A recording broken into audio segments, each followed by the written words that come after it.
The UN asserts that Israel's decisions related to the occupied Syrian Golan are null and void with no legal effect.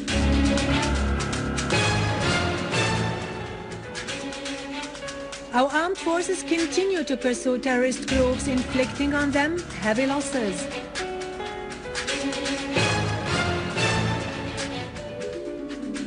Iran affirms that supporters of terrorism in Syria are responsible for the Syrian bloodshed and the spread of chaos in the region as a whole.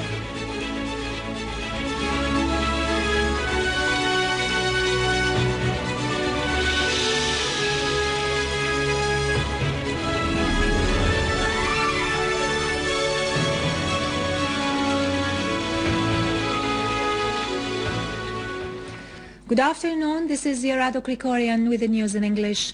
The UN has reiterated its call on Israel to abide by the resolutions related to the occupied Syrian Golan, particularly UN Security Council's Resolution 497 of 1981, which considers Israel's decision to impose its laws on the occupied Syrian Golan as null and void and of no international legal effect. In a resolution entitled "The Occupied Syrian Golan," the UN General Assembly voted for the resolution with a sweeping majority of 168 votes, with the opposition of Israel only and the abstention of the USA, Canada and 9 other states. The resolution demanded Israel to cancel its decision of annexing the Golan, considering the Israeli administrative and legislative procedures to change the Syrian Golan identity and legal status as null and void, as well as a flagrant violation of international law and the Geneva Convention on the Protection of Civilians during time of war. The resolution also called on Israel to stop imposing the Israeli identity cards on the Syrians in the Golan and halt the suppressive measures taken against Syrian citizens in the occupied Syrian Golan. The resolution condemned the Israeli violations of the Geneva Convention on the Protection of Civilians in time of war, reiterating calls for member states not to recognize any procedures taken by Israel in the Golan which contravene international laws.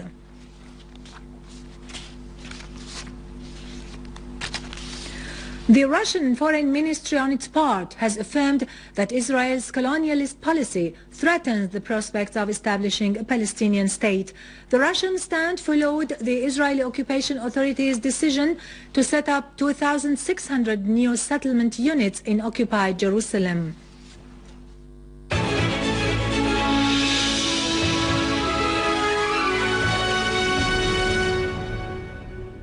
In Hama, our army units continue to chase terrorist groups in several areas. They have pursued gunmen in Hayalin village in Al-Ghab province in the governorate's suburbs. The operation resulted in destroying 3 machine gun-equipped vehicles and killing and injuring several terrorists. On the other hand, a terrorist group near Halfaya in the city's countryside assaulted the power transmission towers and networks that provided the city of Hama and the governorate of Aleppo with electricity from a Mharda station, bringing work there to a standstill. The acts of sabotage targeted 4 lines with a capacity of 260 kilovolts and a 5th with a capacity of 66 kilovolts, 3 of which feed the governorate of Hama with electricity and 2 others supply Aleppo governorate with power. In Idlib, an army unit has intercepted a terrorist group who tried to attack a power station in Urm al-Jawz in the governorate's suburbs, killing and wounding its members. Another army unit eliminated a number of terrorists in Arami town in the governorate who used to boycott roads and spread panic among citizens.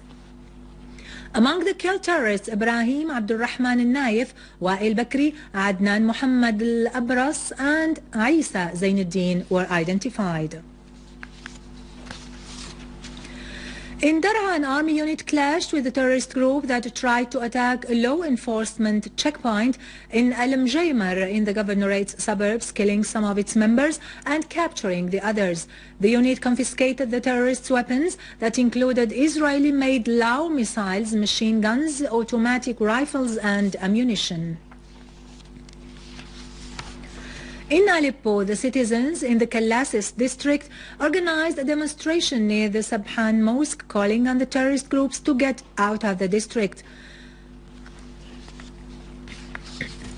Iranian Assistant Foreign Minister for Arab and African Affairs Hussein Amir Abdullahian said that those who support terrorism in Syria are responsible for the bloodshed of the innocent people and for spreading chaos in the Middle East as a whole.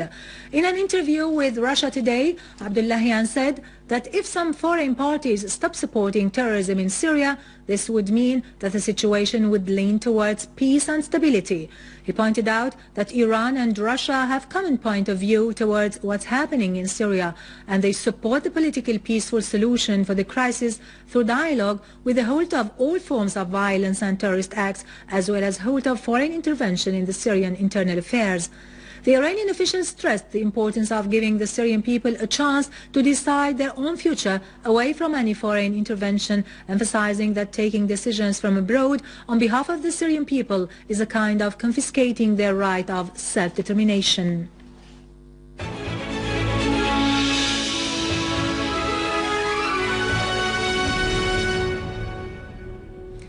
The People's Assembly approved in its meeting under the chairmanship of Speaker Muhammad Jihad al-Laham on selecting members of the National Reconciliation Committee by a certain percentage for each governorate. Representatives of each governorate are to choose their candidates in the committee while electing the head of the committee, his deputy and the committee's rapporteur in the first meeting after its formation. Assembly Speaker pointed out that elections for choosing committee members should be held away from the party affiliations, but according to qualifications, objectivity and the ability to tackle the national concerns. Prime Minister Dr. Wael al-Halaqi has surveyed the government's efforts and rapid measures to provide citizens with their basic needs, particularly bread, oil, derivatives and power energy, despite the current circumstances. Chairing a cabinet meeting, Dr. Halaqi said, "The present difficulty in providing basic needs for citizens is about to end gradually in the upcoming few days." The Prime Minister talked about the results of the government delegation's visit to Aleppo Governorate and the financial, food and medical assistance rendered to its citizens, in addition to the measures taken to rehabilitate public utilities. On his part, the Minister of Electricity, Engineer Imad Khamis, talked about the electricity situation in the country and the Ministry's efforts to repair the damages this sector has incurred due to the attacks of the armed terrorist groups.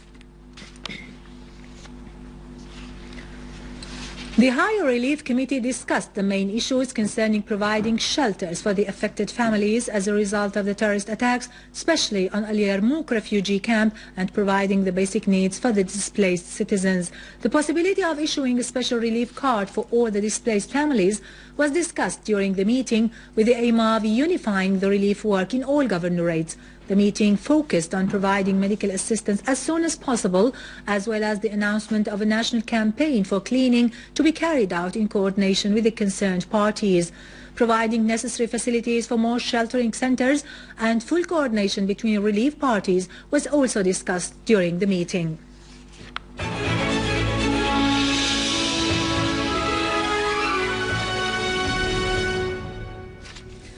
Opponents of Egyptian President Mohamed Morsi staged protests in Cairo yesterday night against the draft constitution that has divided Egypt.